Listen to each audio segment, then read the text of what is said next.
kepada kota-kota yang lain ya. Jangan sampai target yang dilakukan oleh kawan-kawan dari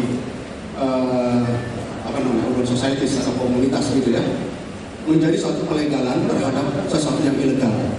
Misal, sudah jelas ada undang-undang tentang sempadan sungai.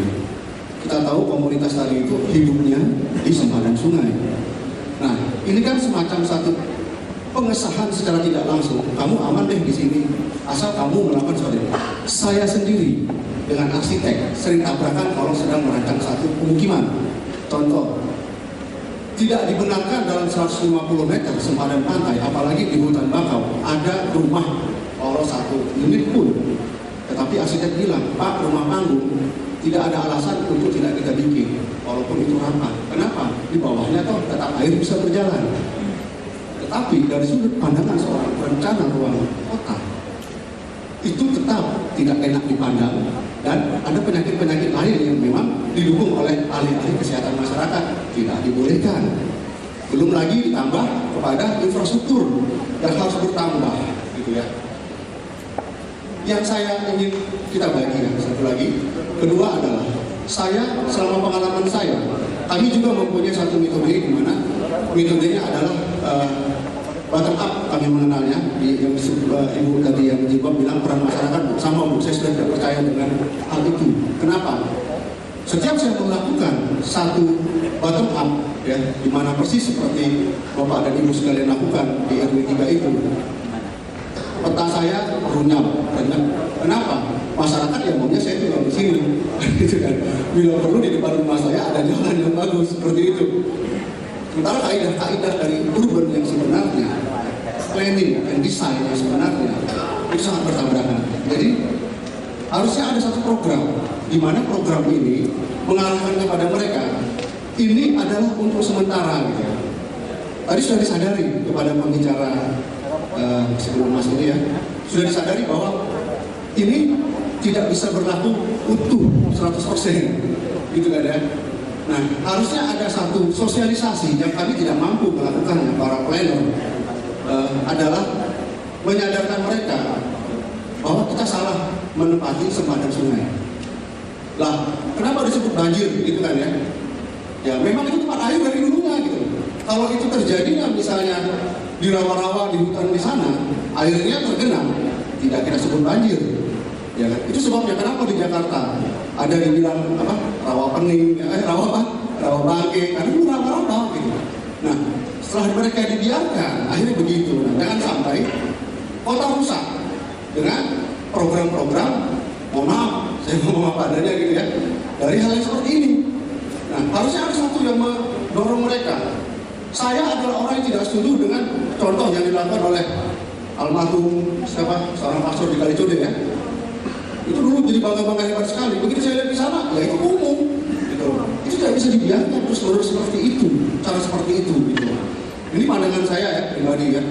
Nah, jadi dengan adanya pola-pola seperti ini, masyarakat merasa dibolehkan, sementara mereka berkembang biak, beranak pinak, gitu kan ya. Akhirnya ya, saya yakin, saya percaya pada satu titik ini kalau dibiarkan akan menjadi suatu problem yang tidak bisa kita atasi dengan metode-metode seperti ini. Ini baru teori saya. Gitu. Nah, mungkin ini sharing buat kita saja. Jadi saya usul gitu ya, kawan-kawan yang bergerak di bidang ini, ada satu item lagi, tolong. Tadi kan sudah katakan Jakarta misalnya sudah mempunyai tata ruang yang jelas, urban guideline desainnya itu jelas, gitu kan ya. Tolong itu dibaca, sekalian juga disosialisasikan gitu. Kami nggak mampu sampai ke batas sana gitu, karena memang kami tidak punya keahlian sampai di situ gitu. Para planner ini gitu.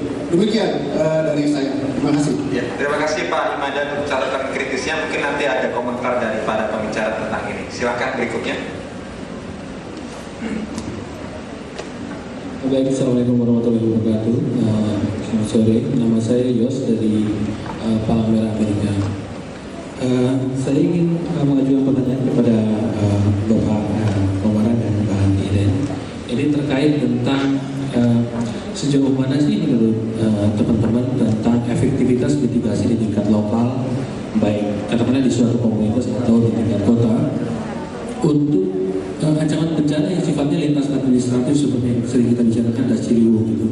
Nah, walaupun ada memang mekanisme berjenjang di berbagai tingkat dari tingkat kelurahan ataupun juga provinsi, tapi ada nggak suatu pendekatan tertentu yang kira-kira efektif untuk menyelesaikan masalah ini? Karena seringkali juga terkait bahwa masyarakat yang merasakan dampaknya itu juga bukan yang langsung berkontribusi terhadap faktor penyebab bencana itu.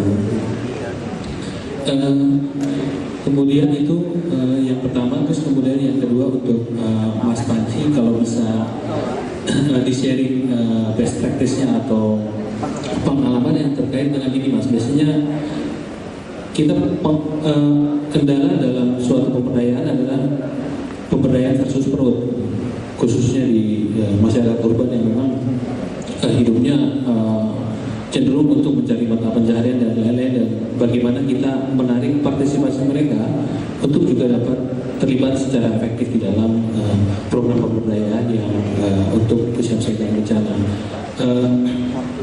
Kalau saya bicara dalam konteks Palang Merah, kan biasanya kalau Palang Merah hanya teknis sekali, tidak punya kapasitas pemberdayaan ekonomi lain. Yang bisa kita lakukan adalah berjejaring dengan lembaga lain yang menyediakan juga ada sedikit urusan perutnya gitu Pak.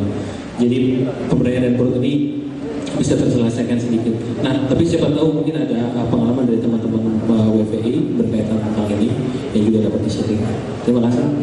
Ya, terima kasih Mas Yos untuk pertanyaannya. Satu untuk Pak Komara dan Mbak Iris, satu lagi untuk Mas Panji tentang best practices-nya. Tadi untuk Pak Komara tentang bencana yang merasa administratif dan bagaimana impact-nya dan atau seterusnya. Ya, silakan satu lagi. Ya, dengan Pak. Ya, terima kasih.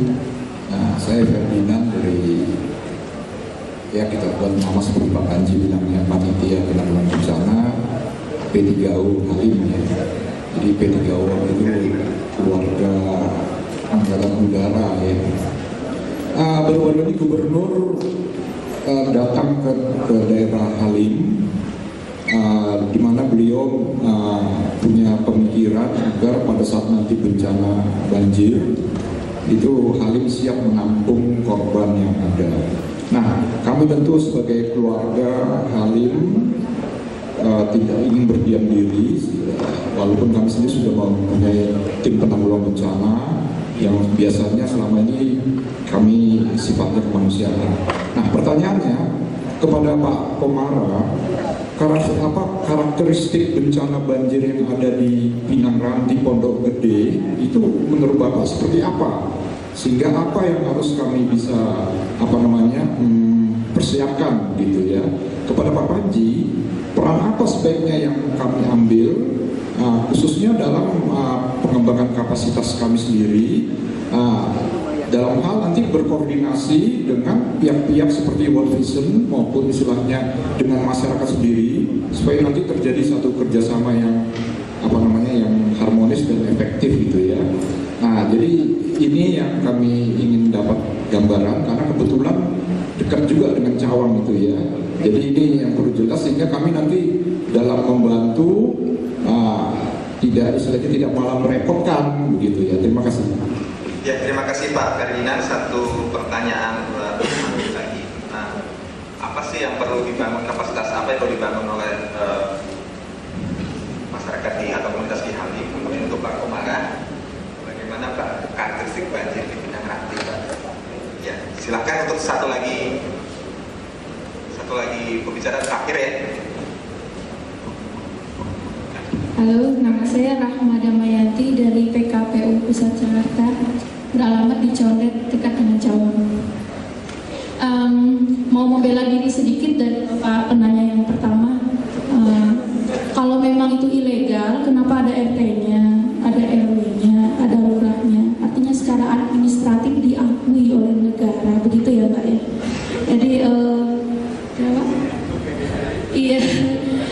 Jadi, kalau mendampingi, ini pengalaman yang sama karena PKPU juga punya daerah binaan dan termasuk komunitas-komunitas yang berada di bantaran sungai seperti itu.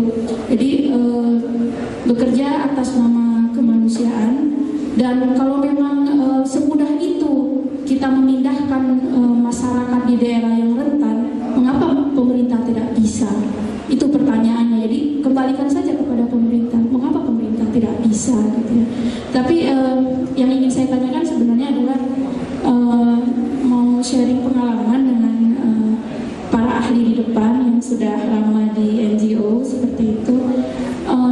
Apalagi World Vision sudah 15 tahun di Cawang. Pertanyaan saya, apakah tidak timbul perasaan manja dan tergantung kepada NGO yang mendampingi seperti itu? Nah, itu gimana menghadapinya? Mengapa sampai 15 tahun? Atau sebenarnya karena memang 15 tahun itu kerja belum selesai seperti itu.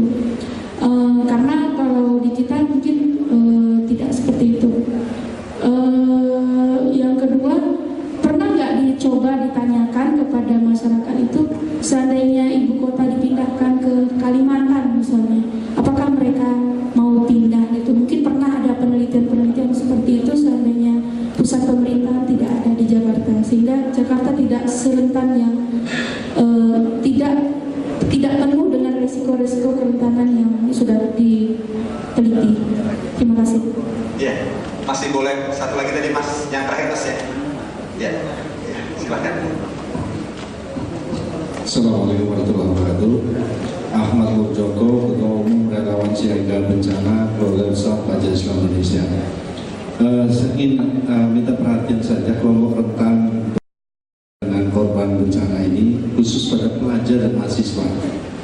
Banyak sebenarnya yang menjadi korban dari korban bencana ini dari kelompok pelajar dan mahasiswa. Tuhan kami di Pelajar Islam Indonesia lebih banyak peduli di sana. Walaupun dalam praktik kebencanaan kami juga turun ambil mayat semuanya, tapi kami lebih fokus pada pelajar dan mahasiswa ini untuk diperhatikan kaitan dengan bencana. Saya belum ada perhatian secara khusus. Terima kasih. Assalamualaikum. Terima kasih Mas Panji untuk komentarnya. Jadi untuk yang pertanyaan silakan dijawab oleh orang yang dituju, dan untuk komentar mungkin masing-masing pembicara bisa menyampaikan komentarnya, terutama tentang dua hal tadi, tentang dilema pendampingan masyarakat yang menempati daerah yang dalam tanda kutip ilegal, dan kemudian kedua tentang fokus ke pelajaran mahasiswa. Mungkin nanti ada yang bisa sharing tentang pendidikan, edukasi atau bencana. Silakan untuk para pembicara dimulai dari Pak Komara dan saya.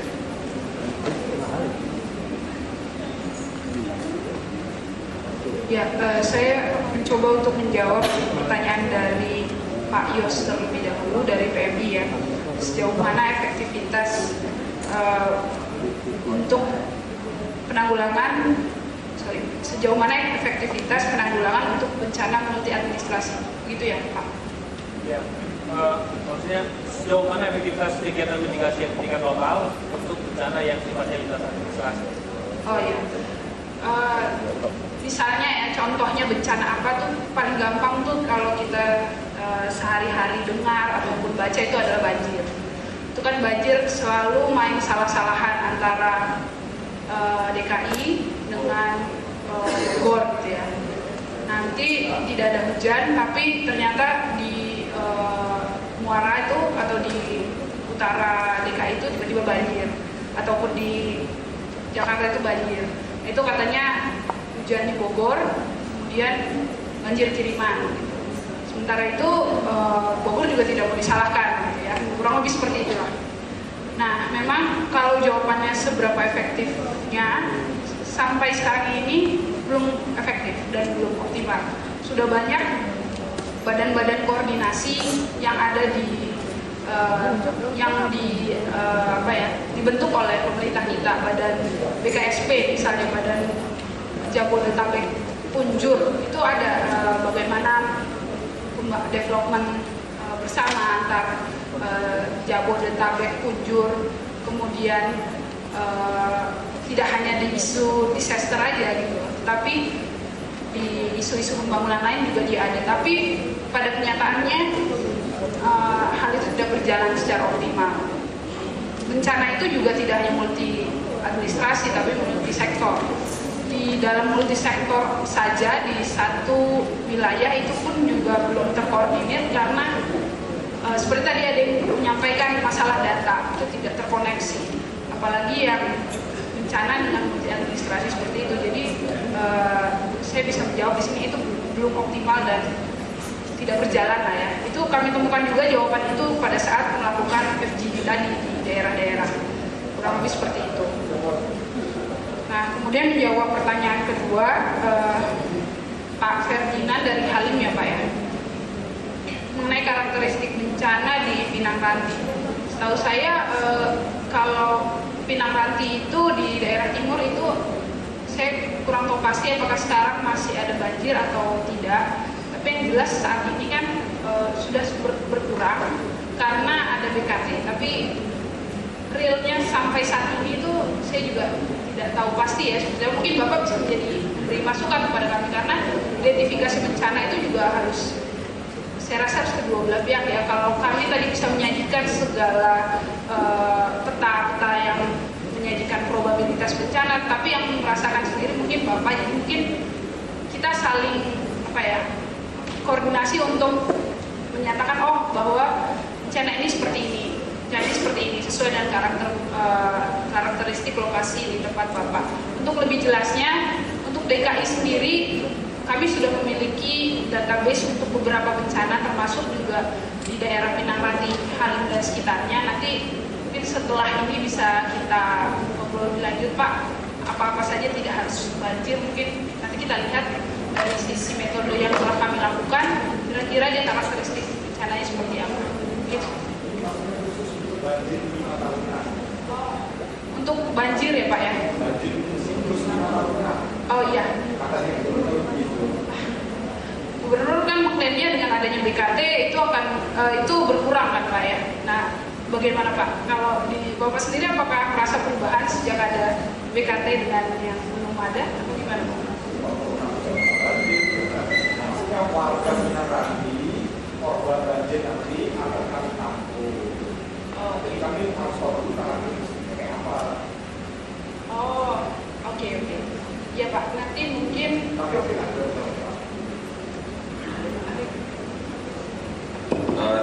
Terima kasih untuk teman-teman Ibu Bapak sekalian yang menyampaikan pertanyaan atau komen ya. Kami ingin coba sebelum nanti teman-teman saya sangat sebetulnya setuju dengan Pak Imanda ya. Sebetulnya kalau sudah dikatakan A, ya harusnya A, dan justru pemerintah harus mengawal ya. Ini sebetulnya sudah dijawab juga oleh Pak tadi ya, membahas apa itu PKPU. Tapi kan kadang teman-teman di Pemkot ya juga berbagai kendala dihadapi. Sama aja lah, 5, 1, 2, 3 hari, ayo lama-lama di belakang UI itu Selembang, aduh udah penuh lagi tuh. Jadi memang mohon maaf kalau pakai bahasa yang agak keras. Terkadang mungkin dari Pemkot juga, tadi saya mungkin entry-nya dari berbagai permasalahan yang ada di Pemkot juga, konstrain macam-macam kendalanya. Sehingga saya juga terkadang nggak setuju juga, wah telah terjadi proses pembiaran oleh pemerintah. Dan berikutnya adalah paling yang enak, kehadiran pemerintah tidak ada. Bagi saya muncul teman-teman ini. Jadi mungkin dilihatnya juga saya setuju sebenarnya ilegal. Ini jangan sampai teman-teman yang bergerak di bidang pendampingan itu melegalkan sesuatu melegal situasi enggak juga. Artinya justru dia mengurangi penderitaan. Ya, jadi saya ingin menghaluskan itu ya. Tentunya sangat jauh dari upaya. Saya yakin apalagi teman-teman yang civil society, dia biasanya itu agak kenceng juga ke aspek hukum. Cuman ini daripada nggak ada yang ngurus, misalnya ya. Jadi mungkin perlu dirembukan. Tapi saya setuju, saya itu harusnya udah ilegal tuh nggak yang enggak lah. Di dalam banyak hal sebetulnya ketidakberdayaan pemerintah mulai dari situ akhirnya. Begitu udah makin menggelembung bola salju, kelapakan ya. Akhirnya pakai kekerasan, bentrok. Tapi waktu di awalnya titik demi titik, udah biarin. Sekarang misalnya motor ya, motor yang sembarangan aja itu untuk melawan arus kalau Depok kemana, waduh ini saya pikir ini 5 tahun lagi disaster. Sampai ada profesor, mungkin ada Bapak Ibu kenal dengan Profesor Gunawan. Dia penasihat di bidang tata ruang juga. Dia mau gimana bangunnya gini-gini? Kalau motornya kayak begini, 10 tahun, 20 tahun lagi nggak bisa, Jakarta disaster. Padahal kalau yang mau naik motor teman-teman kita, mahasiswa kita. Jadi betul Pak, ini masalah sebetulnya saya tertariknya ke perkotaan begitu. Basis saya sebenarnya ekonomi, begitu banyak tantangannya, termasuk yang tadi. Tapi mungkin teman-teman yang civil society itu mungkin jauh Pak dari